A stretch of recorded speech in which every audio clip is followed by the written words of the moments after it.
అందరికీ నమస్కారం. సిరివెన్నెల సీతారామ శాస్త్రి గారు. ఆయనది జగమంత కుటుంబం, కానీ ఏకాకి జీవితం కాదు, ఏకాంత జీవితం. ఆ ఏకాంతంలోంచే ఎన్నో పాటలు పుట్టుకొచ్చాయి, ఎన్నో భావాలు ప్రవహించి మనందరి మనసుల్ని హత్తుకున్నాయి. ఊహకందిని ఎన్నో కావ్యాలను మనం చూసాం. ఇప్పుడు అవే మన వెంట ఉంటాయి, తోడై నీడై. సీతారామ శాస్త్రి గారి ఎన్నో పాటలని స్మరించుకుంటూ కొనసాగుతున్న ఈ సిరీస్లో ఈ వారం చాలా ప్రత్యేక అతిథి ఐ డ్రీమ్ స్టూడియోస్కి వచ్చారు. నేపథ్య గాయనిగా, మరీ ముఖ్యంగా సీతారామ శాస్త్రి గారి కుటుంబానికి చాలా సన్నిహితురాలైన సింగర్ ఉషా, మనందరికీ సుపరిచితురాలు. శాస్త్రి గారి పాటలు ఎన్నో పాడారు ఉషా. అండ్ ఇవాళ ఆ పాటలు వెనకుండే కథలు శాస్త్రి గారితో తన అనుబంధాన్ని పంచుకోవడానికి వచ్చారు. Usha, thank you so much for coming here. Thank you Swapna. ముందుగా నేను చెప్పాల్సింది ఏంటంటే, ఆయన గురించి మాట్లాడే స్థాయి కానీ అర్హత కానీ నాకు లేదు. అదృష్టం ఉంది అని మటుకే చెప్పగలుగుతా. ఎందుకంటే ఆయన రాసిన పాటలు పాడే అదృష్టం నాకు దక్కింది. అండ్ ఆయన గురించి ఈరోజు నిజంగా మాట్లాడే అర్హత లేకపోయినా, బికాజ్ ఆ పాటలు పాడే అదృష్టం వల్ల ఈ అదృష్టం కూడా కలిగిందేమో ఆయన గురించి మాట్లాడడం అనిపిస్తుంది. ఉషా, నీ పాటలో ప్రత్యేకత ఒకటి అందరూ అంటే శ్రోతలుగా చెప్పే మాట ఇది. చాలా సుస్పష్టంగా, అంటే చిత్రమ్మ గారు ఎలా అయితే, సుశీలమ్మ గారు ఎలా అయితే కొన్ని పునాదులు వేశారు, ఆ స్పష్టంగా పదాలను పలికే ఆ రేర్ గిఫ్ట్ ఒకటి. రెండోది, జిలుగులు పలుకులు చాలా క్లియర్గా, క్రిస్టల్ క్లియర్గా ఉంటాయి. సో శాస్త్రి గారి పాటలు పాడడం కూడా మరొక అదృష్టం, ఎందుకంటే ఆ సాహిత్యాలు అంత గొప్పగా ఉంటాయి. నీకు శాస్త్రి గారితో ఉన్న అనుబంధం ఎలా మొదలైంది అసలు? నేను పాటలు ఫిల్మ్ ఇండస్ట్రీలో పాడినప్పటి నుంచి ఐ థింక్ మొట్టమొదట నాకు బాగా పేరు తెచ్చిన పాట నే తొలిసారిగా, తర్వాత తూనీగా, ఆ తర్వాత మనసంతాను వేలో టైటిల్ సాంగ్. ఇవన్నీ శాస్త్రి గారు రాసి ఆ పాటలన్నీ రాశారు. అండ్ ఆ పాటలు ఇప్పుడు వింటున్నా కూడా ఎవరైతే అంటే ప్రేమలో ఉండే వాళ్ళకందరికీ కూడా ఆబ్వియస్లీ ఆ సాంగ్స్ అన్నీ కూడా అప్పట్లో బాగా రీచ్ అయిన సాంగ్స్. అవును. అండ్ ఆ పాటలలోని meaning, it's such great feeling అసలు ఆయన దగ్గర. అండ్ ఎన్నిసార్లు ఆయన్ని కలిసినా కూడా, అంటే నాకు ఆయన బర్త్డే సందర్భంగానో, లేకపోతే విశ్వనాథ్ గారి ఇంట్లో కొన్ని సందర్భాల్లో శాస్త్రి గారిని కలిసే అదృష్టం కలిగింది. అప్పుడు ఎప్పుడు ఆయన నన్ను కలిసినా కూడా చినుకు తడికి పాడు అని అనేవారు. సో నేను పాడిన పాటలలో ఐ థింక్ చినుకు తడికి ఆయనకి చాలా ఇష్టమైన పాట. అండ్ అందరూ పాడిన పాటలు కూడా నీ చేత పాడించుకున్న సందర్భాలు నేను చూశాను చాలాసార్లు. కొన్ని పాటలు ఇది పాడమ్మాయని, ఆయన పాట ఇంత హాయిగా ఇంత బాగుందా అని ఆనందపడిపోయేవారు. రైట్. సో ఏదైనా రికార్డింగ్కి శాస్త్రి గారు వచ్చారా? అంటే నీకు ఏమైనా గుర్తు అలాంటి సందర్భం ఉండిందా? రికార్డింగ్కి వచ్చిన దాఖలాలు లేవు, కానీ ఆయనతోటి నేను ఒక్క సాంగ్ హుషారుగా అని నేను ఆల్బమ్ ఒకటి చేశాను చాలా రోజుల క్రితం, చాలా ఏళ్ళ క్రితం. దానికి టైటిల్ సాంగ్ కావాలి నాకు, హుషారుగా అని వచ్చేలాగా ఒక టైటిల్ సాంగ్ కావాలి బాబాయ్ గారు అని అంటే, నేను రాస్తాను నీకు ఒక పాట అని చెప్పి ఒక పాట రాశారు. అందులో అది టైటిల్ సాంగ్ మా దానికి. అండ్ ఎంత గొప్ప వ్యక్తి అంటే, జస్ట్ అంటే ఆ పాటకి జనరల్గా రెమ్యూనరేషన్ అందరూ తీసుకునేదే. నువ్వు నా కూతురు, నీకేంటి నేను రెమ్యూనరేషన్ తీసుకునేదని డబ్బులు కూడా తీసుకోకుండా నాకు ఆ పాట రాసి, అంతే అడిగిన విత్ ఇన్ వన్ డేలో రాసేసి, బంగారు తల్లి ఇగో నీ పాట అని చెప్పేసి నాకు ఆ పాట ఇచ్చారు. Such great. హుషారుగా నువ్వే పాడావా పాట? నాదే, నా ఆల్బంలో. ఏం పాట ఒకసారి గుర్తు చేద్దామా? యా, నేను ఒకసారి ఆ పాట పాడతాను. నా ఆల్బమే అది.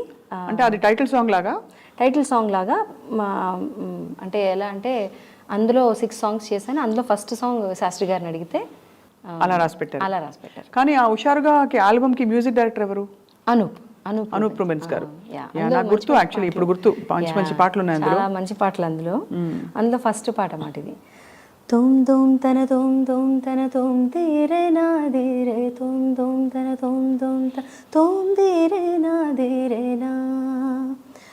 మేఘాల మదిలో తొడికే రాగాల సుధలే చిలికే వాన, చినుకుల వీణ ప్రతి ఎదలయ నాదాల నదిలో పడవై ఊగేలా నడిపే పదమై కానీ నీ తిల్లానా.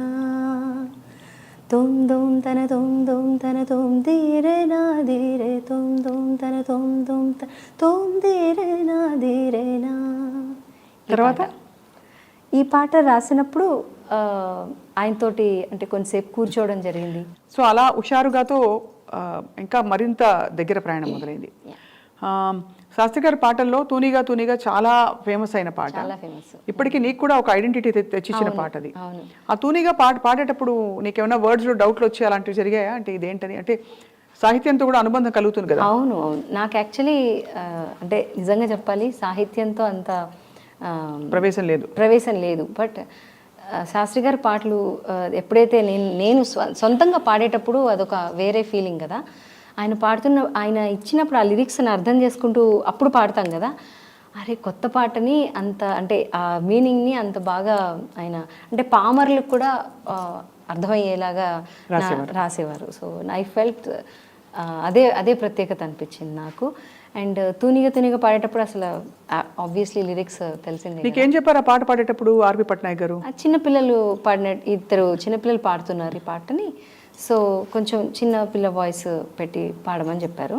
దానికి ఏం చేస్తావు? చిన్నపిల్ల వాయిస్ అంటే పెద్దవాళ్ళందరూ పాడి ఒక స్టాండర్డ్ సెట్ చేశారు, but how did you handle that అని? అంటే కొంచెం థిన్ వాయిస్ చేసి కొంచెం అలా అంటే ఇమిటేషన్ కొంచెం ఒక బిట్ వచ్చు కాబట్టి కొంతవరకు అలా ఒక 4 లైన్లు సినిమాలో పాడినట్టు.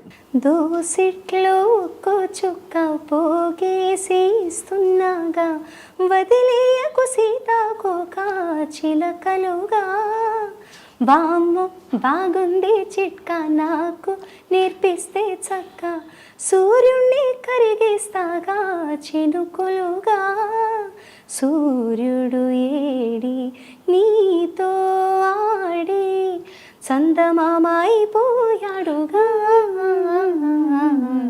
తూనిగా ఎందాక పరిగెడతావే రావే నా వంక. ఎంత చక్కగా ఉందో, అలా కళ్ళు మూసుకుని వింటే అదే సన్నివేశం గుర్తొస్తుంది ఉషా. సో తూనిగాతో పాటు కష్టమైన క్లిష్టమైన పాటలు ఏమైనా పాడావా శాస్త్రి గారివి? తొలిసారిగా అంటే ఏ లిరిక్ చూసినా కొంచెం యాక్చువల్లీ ఇవన్నీ కూడా తూనిగా కూడా చాలా కష్టమైన పాట, తేటగా ఉంటుంది వినడానికి, కానీ గమకాలని వేయడం. సో ఏమన్నారు బాబాయ్ గారు? చాలా నచ్చింది. ఎప్పుడు అంతే, ఎప్పుడు పిలిచినా ఈ పాటలతో పాటు నేను కొన్ని పాడే వేరే పాటలు ఉంటాయి, అవి కూడా పాడమని అడిగేవారు అనమాట. ఏ పాట ఫర్ ఎగ్జాంపుల్? మనసున మల్లెల మాలలు, ఆ పాటని ఆయనకి చాలా ఇష్టం. ప్రతిసారి వెళ్ళిన ప్రతిసారి నాకు ఆ పాట పాడవని అడిగేవారు.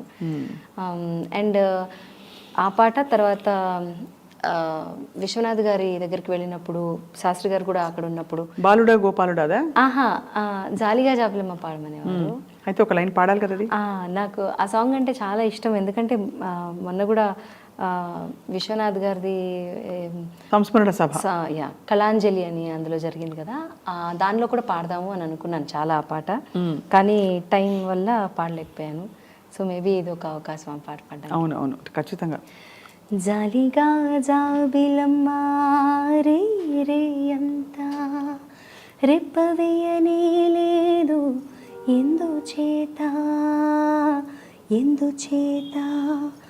16 కళలని పదిలంగా ఉంచని ఆ కృష్ణ పక్షమే ఎదలో చిచ్చు పెట్టుట చేత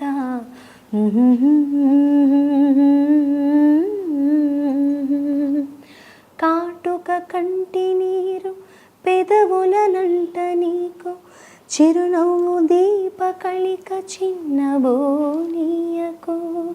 నీ బుజ్జి గణపతి నీ బుచ్చగించి చెబుతున్నా నీ కుంకుమకెప్పుడు పొద్దుగుం కదమ్మా.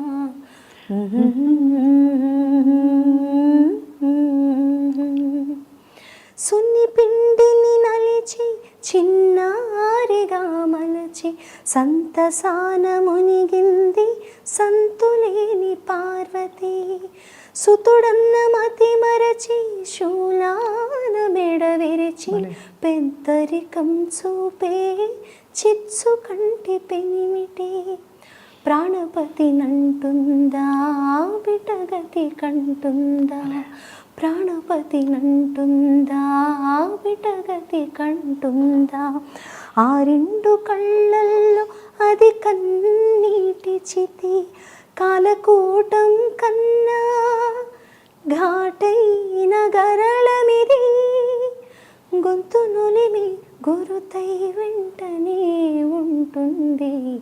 అటుపొటు ఘటనలివి, ఆట విడుపు నటనలివి, ఆదిశక్తివి నీవు అంటవు నిన్నేవి. నీ బుచి గణపతిని బుజ్జగించి చెబుతున్నా, కంచికెళ్ళిపోయేవో కథలన్నీ.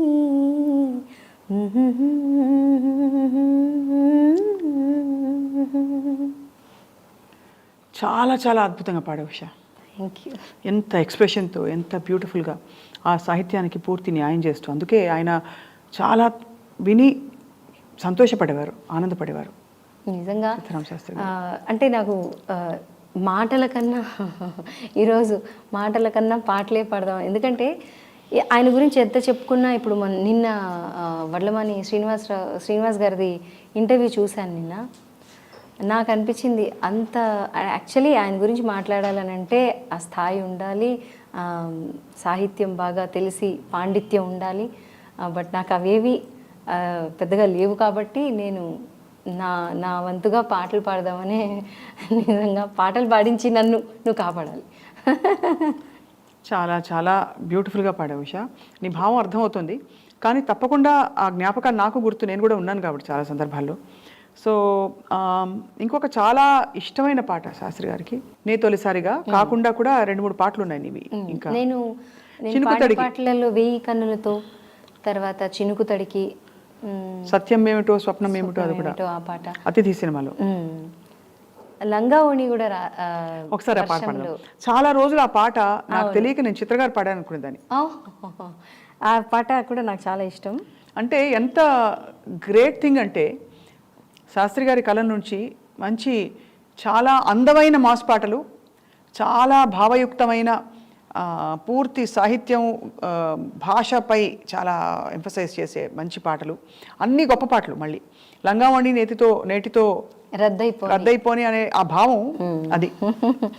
లంగావణి నెటితో రద్దయిపోని, సింగారాన్ని చీరతో సిద్ధం కాని, నిన్నలా కన్నెలా తుళ్ళకే అమ్మాడి, చిందులే ఆపగా ముళ్ళు వేయని, సర్లే గాని చక్కగా పెళ్ళైపోని, డుమ్ డుమ్ డుమ్ అల్లర్లన్నీ జంటలో చెల్లైపోని, లక్కమే పగ్గమై పట్టుకో ప్రాయాన్ని, సొంతమై అందమే అప్పగించని, లంగావణి నీటితో రద్దయిపోని, సింగారాన్ని చీరతో సిద్ధం కానీ.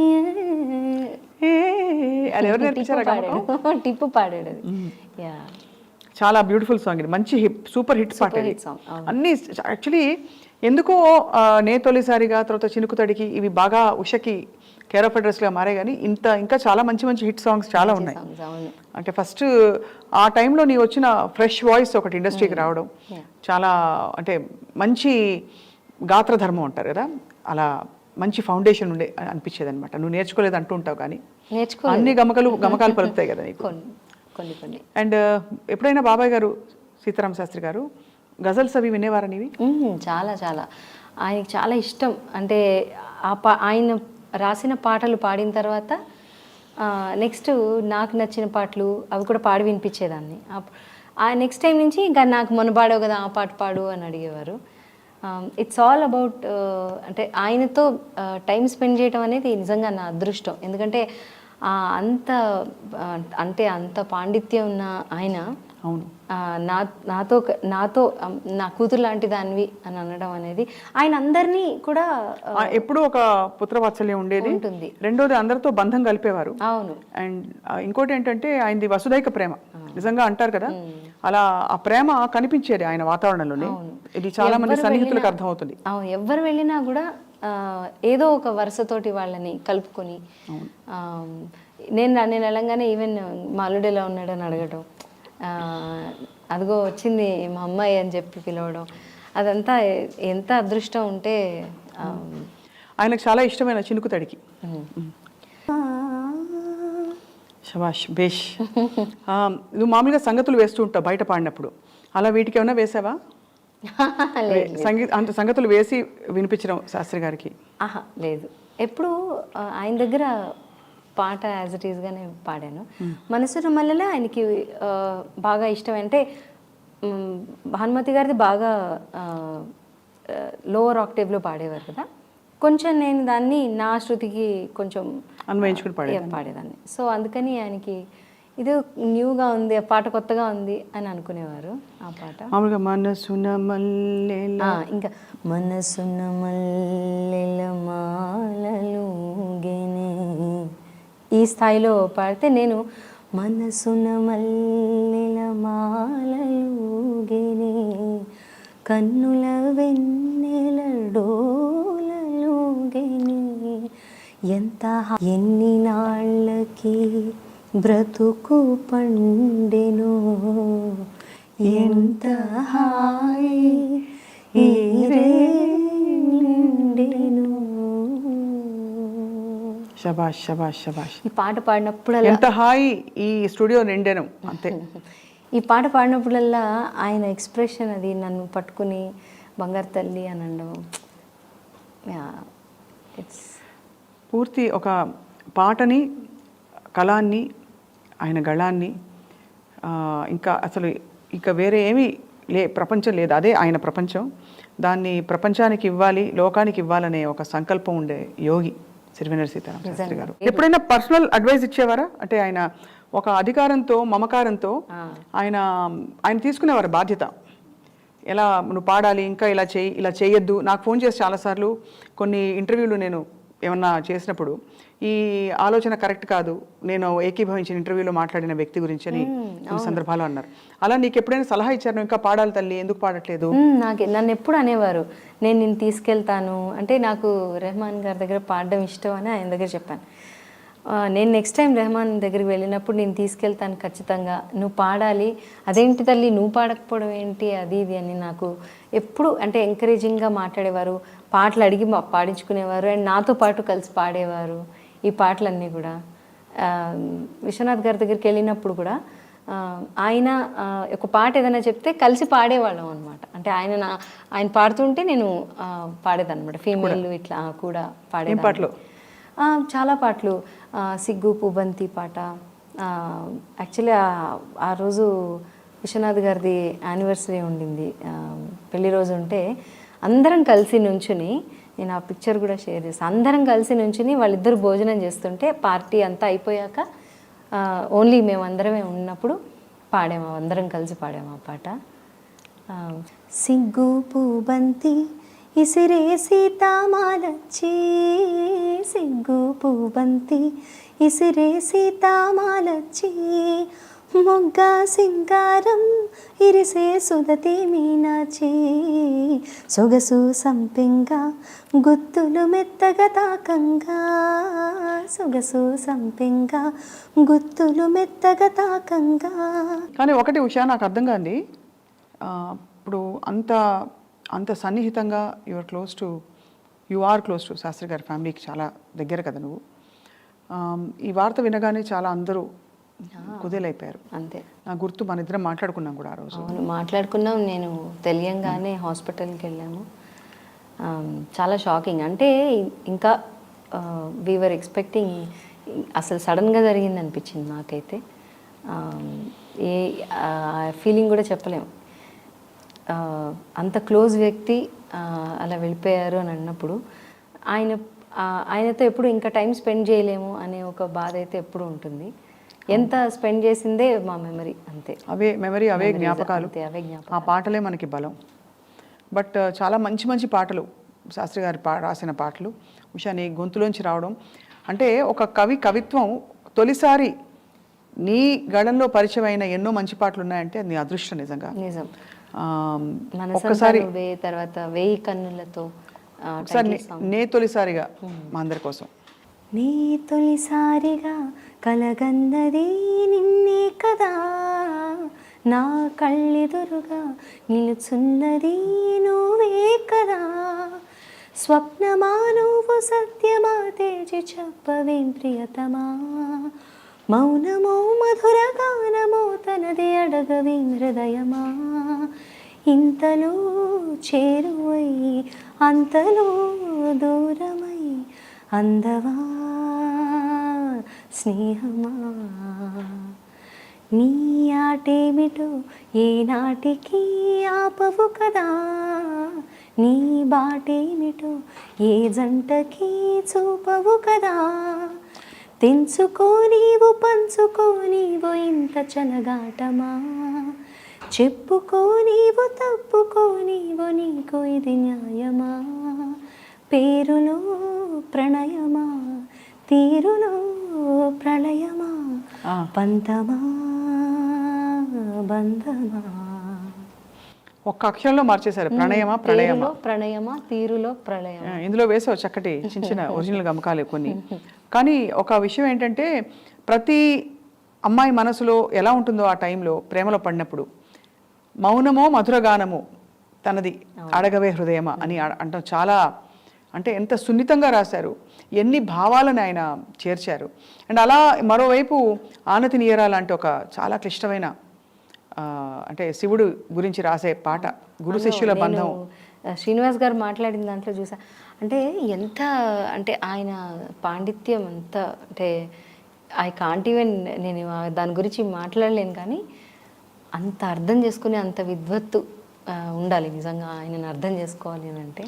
బాపురే బ్రహ్మకు చల్ల వైనమంతా వల్లించ వెళ్ళ రేపల్లి వాడల్లో ఆనందలీల అయిన వాడే అందరికీ అయినా అందడు ఎవరికి, బాలుడా గోపాలుడా లోకాల పాలుడా, తెలిసేది ఎలా ఎలా చాంగుబళ. ఔరా అమ్మక చెల్ల ఆలకించి నమ్మడమిల్ల, అంత వింత గాథల్లో ఆనందలాల. Beautiful beautiful Usha. చాలా మధురమైన పాటలు ఈరోజు వినిపించావు అందరి కోసం. అండ్ నీ మనసులోని విషయాలు మా అందరితో పంచుకున్నందుకు, అండ్ ఇవాళ ఈ ప్రత్యేకమైన సిరీస్లో నువ్వు కూడా ఒక భాగస్వామి అయినందుకు నిజంగా థ్యాంక్ యూ. నన్ను ఈ సిరీస్లో ఒక పార్ట్ చేసినందుకు మళ్ళీ చెప్తున్నాను, నిజంగా అర్హత లేదు, but at the same time ఆయన పాటలు పాడే అదృష్టం కలిగినందుకు నా పూర్వజన్మ సుకృతంగా భావిస్తున్నాను. అండ్ ఆయన గురించి మాటల్లో కన్నా పాటల్లో ఎక్కువ చెప్పగలుగుతాం అండ్ అనుభవించగలుగుతాను నేనైతే. 100% ఉషా, ధన్యవాదాలు. Thank you. అది ఇవాల్టి ప్రత్యేక ఎపిసోడ్. జగమంత కుటుంబం నాది, ఏకాకి జీవితం నాది, సంసార సాగరం నాది, సన్యాసం శూన్యం నాది. ఇటువంటి మహోన్నతమైన భావాన్ని ఆయన కలంలో బంధించి ప్రపంచానికి అందించిన యోగి శ్రీ సిరివెన్నెల సీతారామశాస్త్రి గారు. వారి గురించిన ఇటువంటి కార్యక్రమాలు ఎప్పటికీ కొనసాగుతూనే ఉంటాయి ఐ డ్రీమ్లో ఎక్స్క్లూజివ్గా. Thank you for watching.